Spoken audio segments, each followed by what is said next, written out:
So if you're someone dealing with ADHD, then you know procrastination can be a real big problem. In fact, it can be costly. It could cost us a job, it can cost us a friendship, it can cost us a promotion. Now, a lot of people deal with procrastination, right? Folks with or without ADHD. But for those people with ADHD, procrastination can be massive, a real issue with real cost and real consequences. And as someone who works with people with ADHD every single day, I wanted to make a video to walk you through a system that works really well to reduce procrastination. Now, before we go any further, let me just quickly introduce myself. My name is Matt. I'm a therapist in private practice. I also own a group practice in New York City called Progress Therapy, stylized as PRGRS, and we specialize in working with folks with ADHD. And that's why we want to make this video, so that people can be informed and hopefully empowered. And so today what we're going to talk about is a way to really reduce procrastination. All right. No funny business, no introductions beyond what I just did. So let's just dive right in. All right. So, all right, where do we start? So the first thing I want to start with is this idea here. What exactly is a system?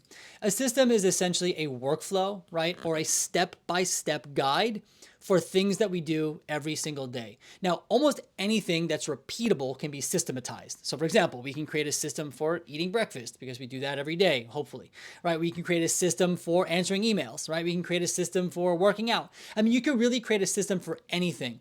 And now we don't want to go too over the top and create systems everywhere. But one thing we do want to consider is creating workflows and systems for the things that we do every day that are repeatable, that are important. Right? And so one system that we're going to talk about today, which is going to be used as the example and kind of the backbone for the video, but hopefully you can take the information from this and transpose it onto other areas of your life, is going to be a system for calendaring and managing time. Now, don't click off the video quite yet. I'm not going to give you a tutorial about Google Calendar or anything like that, but this is a system that includes calendaring and prioritizing time that ultimately reduces procrastination. All right, so that's what we're going to talk about today. But that's a real quick introduction to what a system is, right? And let me actually share with you why it helps. So when it comes to procrastination, right, with ADHD or procrastination in general, but in particular ADHD, a lot of times people think about this as laziness. And that is totally inaccurate, totally wrong.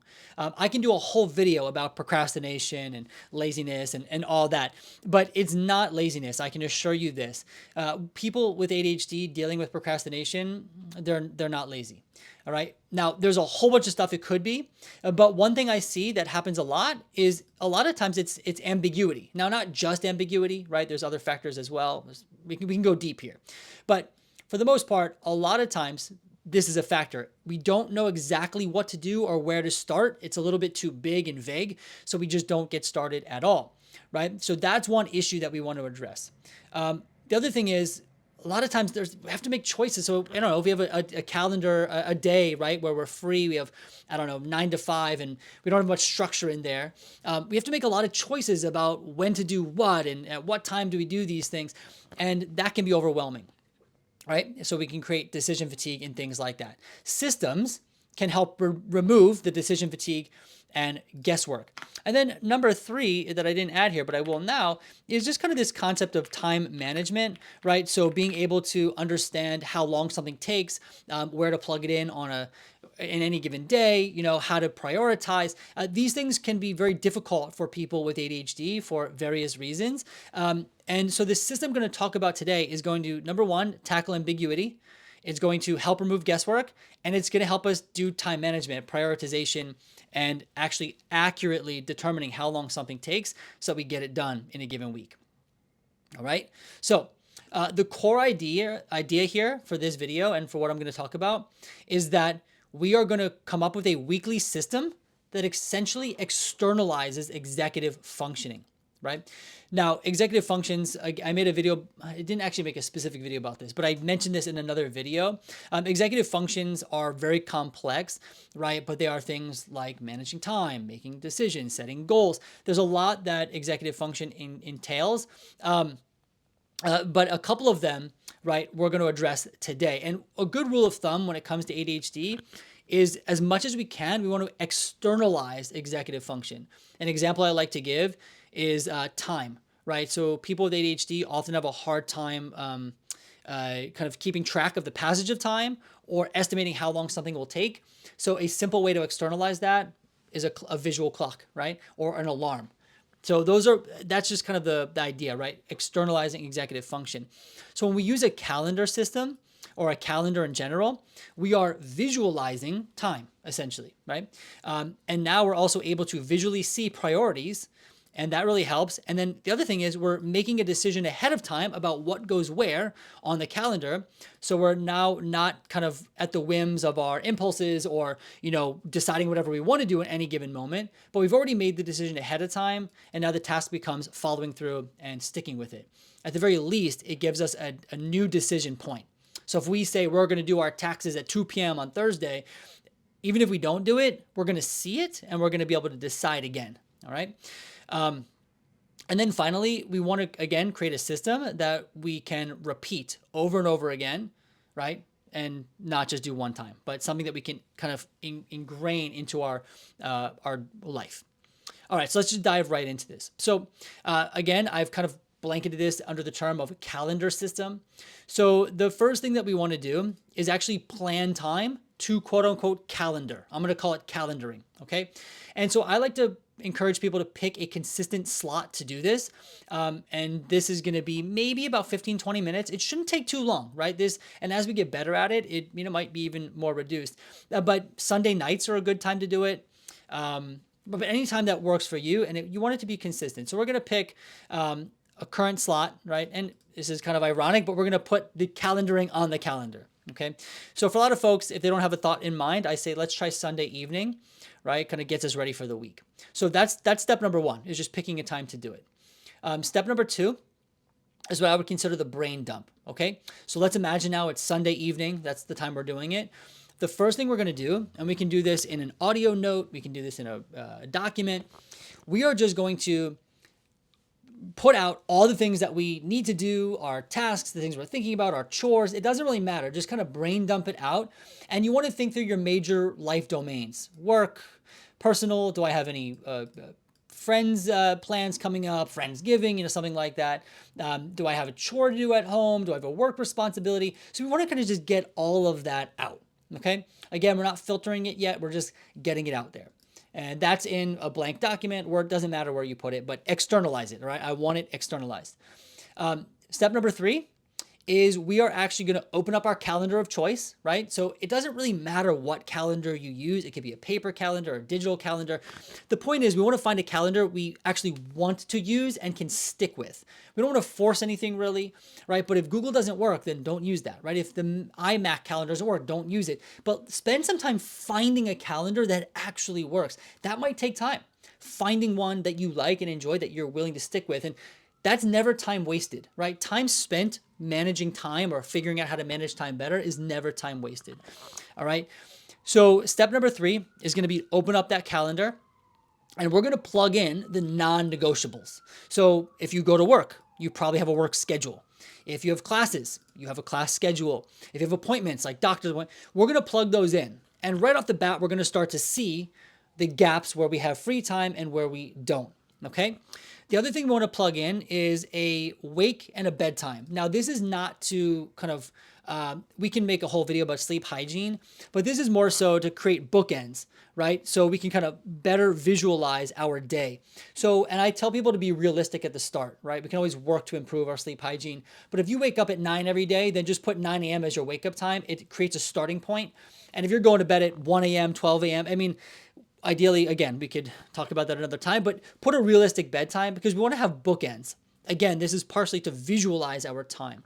So now we're going to have all of our non-negotiables, our kind of relative, our kind of wake time, our bedtime, right? And now we're really going to start to see where we can plug things in, where our time lives, how much time lives there. Okay. We're going to move to step 4. And if you've never done this, a quick guess is fine. But we do want to start estimating time for all the things that we mentioned in step 2, right? So maybe we have a work project that we have to get to. I want you to think about how long that might take, right? Or maybe we have a meeting with a friend, or we're going out to dinner with someone. How long might that take, right? From start to finish. And again, if you've never done this before, you can try to guess. But over time, I want you to improve that estimate. The way we do that is actually quite simple. We just time things. So if you've never done this before, I encourage you for a week or two to time all the repeatable things that you do. And over time, you'll have a greater estimate of how long something takes. All right. But that's going to be step 4. And again, you can always keep a small reference list of common tasks that you do, right? So if you know that breakfast takes 20 minutes, you can have that in a document somewhere. But the point here is that we're going to estimate how long these things are going to take, okay? Step number 5, we're now going to prioritize. So now we're going to actually, if we're, if it was here, I would say, okay, well, maybe this is number 1 and maybe this is number 2.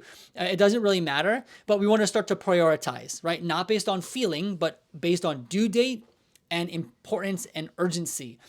Again, I can make a video about how to prioritize, and I will do that. I actually might have one. If I do, I'm going to link it down below. But we're going to prioritize, and again, what comes first? What must I do? What has deadlines? We want to make sure that we leave buffer times. And then, things that are going to take a while, we want to make sure we have enough time slotted out. Right. So now we have this kind of priority, right, list. And now we're going to start plugging in. So now you're going to have the calendar open, right? You're going to see where your free time lives and where it exists and how long you have. You have your list of things you need to do, and you're going to begin plugging them in as calendar events, ideally with alarms set as well. Okay. And what does this do for you? Number 1, it gives you a clear next action for your time block. So now Wednesday at 1, you've said this is when you're going to do the project, right? So now we know. And so we don't have to decide anymore. So decision and ambiguity is gone. We can go a step further, and for any given task, we can write down the very first step. So if it is going to be a work project, maybe the first thing is reviewing notes. Or maybe it is planning a trip. The first thing is going to Expedia and typing in the destination. But again, we want to eliminate the ambiguity of that first step. Okay. The other thing it's going to help you is going to help you plan for tasks or things that come up throughout the week. So if someone calls you and says, hey, can you do this? Before you say yes, you can open up your calendar and you'll actually know realistically whether or not you can do something, because you have a sense of where your free time is and what can be moved around. And this is something we already said, but now we have less overwhelm because we know practically how much time we have and how much time we don't have and where we're going to start and things like this. And I think this whole thing should take maybe 15 or 20 minutes, right? Maybe even less as you get better at it. A couple other bonus tips. I said this before, but find a calendar you'll actually use. I don't care if it's paper. I don't care if it's a notepad or something really sophisticated, right? Like something really techy. But keep it simple, right? And something repeatable, right? You can also add in 5-minute nightly review because things change, right? Your calendar might not look the same all the time, but add in a time to review maybe every night or every couple of nights to make adjustments as needed. And then we can always use light accountability. You can invite someone into the calendar. You can invite people to different events or whatever to create a little bit more accountability as well. And then some pitfalls to avoid.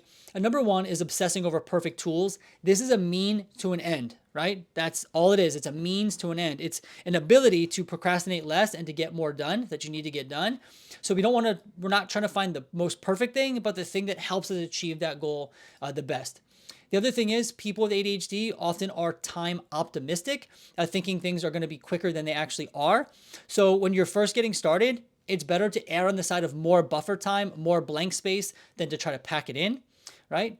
And as you get better at estimating time and using the calendar system, you can kind of make things a bit tighter. And then again, the other thing we want to do is add time for buffer and spillover. So maybe on Friday, we have a 2-hour or 1-hour block for anything that spills over, things that don't get completed. Because again, we're never going to be perfect. We're taking our best guess at how long something's going to take. And so to have a buffer block can be really, really helpful. So at the end of the day, this is a calendar system that I think can work really, really well. If you have any questions about this or any thoughts, I'd love to know. You can leave a comment down below. Also, this is not any sort of clinical advice or legal advice. It is very important that you seek that specific counsel if needed. This video is strictly for educational purposes only. Anyway, I hope this video is helpful for you. I hope you learned something, and I will see you in the next video.